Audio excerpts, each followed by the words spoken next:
Hi, my name is Amy T. I'm a stand-up comedian from Boston, Massachusetts, and I have bipolar disorder. I'm Eliza Williamson. I'm a writer, and I have major depression and borderline personality disorder. My diagnosis of bipolar disorder doesn't define me by any means. My comedy career is my passion. Who doesn't want to be with this bipolar alcoholic? I don't know. I would think I would be a catch, because you never know what you're going to get, really. I feel like when I have a stage and a microphone, that's where my adrenaline is rushing. What's inside me is absolutely meant to be doing when I'm up on stage making people laugh. When I was at my most sick, I just didn't even imagine that the life that I have today was possible. I've been married since 2010, and I have 2 dogs.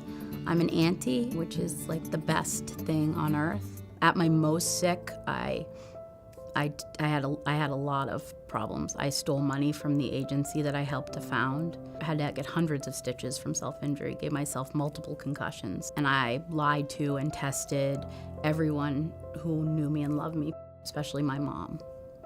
I think for as long as I can remember, I felt like I was damaged, that there was something wrong, and if anyone knew, they would want nothing to do with me.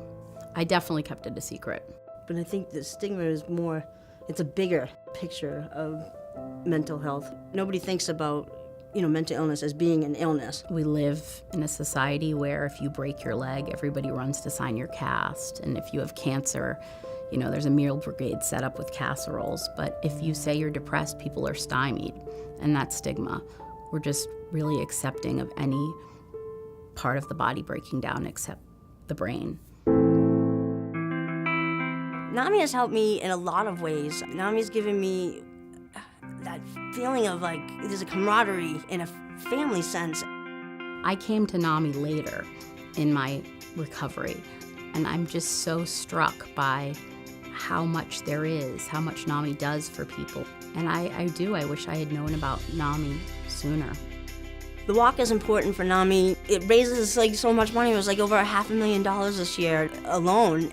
Basically, half of the budget that funds the programs is funded by the walk. So it's really important.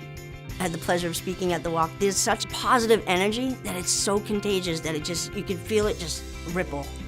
And it leaves you full for the whole day and the whole weekend. Everybody's there for the same purpose. I'm coming up on that 5-year, I got my anniversary birthday of like 5 years of diagnosis, 5 years of sobriety.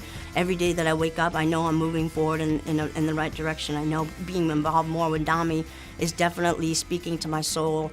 And I know that it's that whisper inside of me that I know that I'm heading in the right direction. And I feel that way every time I talk about NAMI and I talk about my illness, is the moment where you get to where I can remember, wow, I was there and I'm not anymore. And that's, like, high five. Good job. Yeah, exactly.